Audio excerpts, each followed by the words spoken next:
August 14ಕ್ಕೆ Sandalwood ಕಲಾವಿದರ ಸಂಘದಿಂದ ಹೋಮ ನಡೀತಾ ಇದೆ. ದರ್ಶನ್ ಜೈಲು ಸೇರಿದ ಬೆನ್ನಲ್ಲೇ ಕಲಾವಿದರ ಸಂಘದಿಂದ ನಡೀತಾ ಇರುವಂತಹ ಹೋಮ ಚಿತ್ರರಂಗದ ಉಳಿವಿಗಾಗಿ ಏಳಿಗೆಗಾಗಿ ಹೋಮ ಅಂತ ರಾಕ್ ಲೈನ್ ಈಗ ಸ್ಪಷ್ಟನೆಯನ್ನ ಕೊಟ್ಟಿದ್ದಾರೆ. ಕೋವಿಡ್ ಆದ್ಮೇಲೆ ಸಾಕಷ್ಟು ಸಾವು ನೋವು ನಡೀತಾ ಇದೆ. ಚಿತ್ರರಂಗದಲ್ಲಿ ಹಲವರನ್ನ ನಾವು ಕಳೆದುಕೊಂಡಿದ್ದೇವೆ. ಚಿತ್ರರಂಗದ ಒಳಿತಿಗಾಗಿ ಪೂಜೆ ಅಂತ ರಾಕ್ ಲೈನ್ ವೆಂಕಟೇಶ್ ಈಗ ಸ್ಪಷ್ಟನೆಯನ್ನ ಕೊಟ್ಟಿದ್ದಾರೆ. ಆಗಸ್ಟ್ 14ಕ್ಕೆ ಸ್ಯಾಂಡಲ್ವುಡ್ನಲ್ಲಿ ಹೋಮ ನಡೆಸುವ ನಿರ್ಧಾರಕ್ಕೆ ಏನು ಬರಲಾಯಿತು. ಈ ಹೋಮ ನಡೀತಾ ಇರೋದೇ ನಟ ದರ್ಶನ್ ಜೈಲಿನಿಂದ ಹೊರ ಬರೋದಿಕ್ಕೆ ಅನ್ನುವಂತಹ ಚರ್ಚೆ ಬಹಳ ದೊಡ್ಡ ಮಟ್ಟದಲ್ಲಿ ಆಗ್ತಾ ಇತ್ತು. ಈಗ ರಾಕ್ ಲೈನ್ ವೆಂಕಟೇಶ್ ಅದಕ್ಕೆ ಸ್ಪಷ್ಟನೆಯನ್ನು ಕೊಟ್ಟಿದ್ದಾರೆ. ಇಲ್ಲ, ಆ ರೀತಿ ವಿಚಾರ ಖಂಡಿತವಾಗ್ಲೂ ಅಲ್ಲ.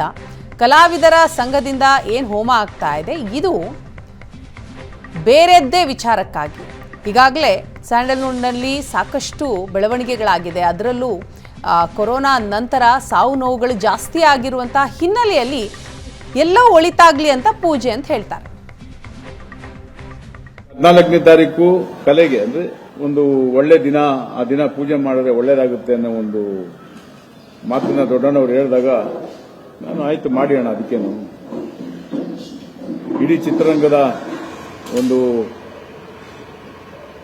ಉಳಿವಿಗಾಗಿ ಚಿತ್ರರಂಗದ ಏಳಿಗೆಗೋಸ್ಕರ ನಾವು ಇದನ್ನ ಮಾಡಬೇಕು ಅಂತ ಏನು ಅನ್ಕೊಂಡಿದ್ವಿ, ಈಗ ಮಾಡೋಣ ಮಾಡಿ ಅಂತ ಹೇಳಿ ಇದನ್ನ ನಾವು ಈ ಹೋಮ ಮತ್ತೆ ಪೂಜೆನ ಮಾಡೋದಕ್ಕೆ ಪ್ಲಾನ್ ಮಾಡ್ತೀವಿ.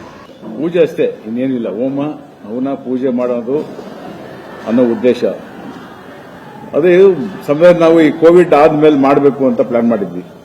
ಈ ಕೋವಿಡ್ ಆದ್ಮೇಲೆ ಮತ್ತೆ ನಿಮ್ಮೆಲ್ಲರಿಗೂ ಗೊತ್ತಿರೋ ಹಾಗೆ ತಿರ್ಗಾ ಸಾವು ನೋವು ಮತ್ತೆ ಇನ್ನೊಂದು ಎರಡನೇ ವೇವ್ ಬಂದಾಗ ಸೊ ಇದನ್ನ ಯಾವಾಗ ಮಾಡೋದು ಏನು ಅಂತ ಕಾರಣಾಂತರದಿಂದ ಸುಮಾರು ಜನ ನಮ್ಮ ಚಿತ್ರರಂಗದಿಂದ ನಾವು ಹಿರಿಯರನ್ನೆಲ್ಲ ಸುಮಾರು ಜನ ಕಳ್ಕೊಂಡ್ವಿ. ಒಂದು ಪೂಜೆ, ಒಂದು ದೇವ್ರ ಮೊರೆ ಹೋಗಿ ಚಿತ್ರರಂಗನ, ನಮ್ಮ ಕನ್ನಡ ಚಿತ್ರರಂಗನ ಕಾಪಾಡಪ್ಪ ಭಗವಂತ ಅನ್ನೋ ಒಂದು ಒಳ್ಳೆ ದಿನ ಅಂತ ಹೇಳಿದ್ರು. ಅವತ್ತೇನೋ ನಮಗೆ ಫಲ ಸಿಗಬಹುದು ಅನ್ನೋ ಉದ್ದೇಶದಿಂದ ಈ ಪೂಜೆ ಹೋಮ ಮಾಡ್ತಾ ಇದ್ದೀವಿ.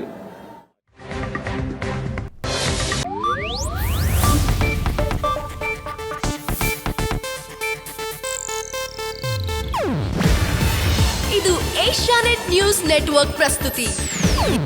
ನೀವು ನೋಡ್ತಿದ್ದೀರಾ ಏಷ್ಯಾನೆಟ್ ಸುವರ್ಣ ನ್ಯೂಸ್.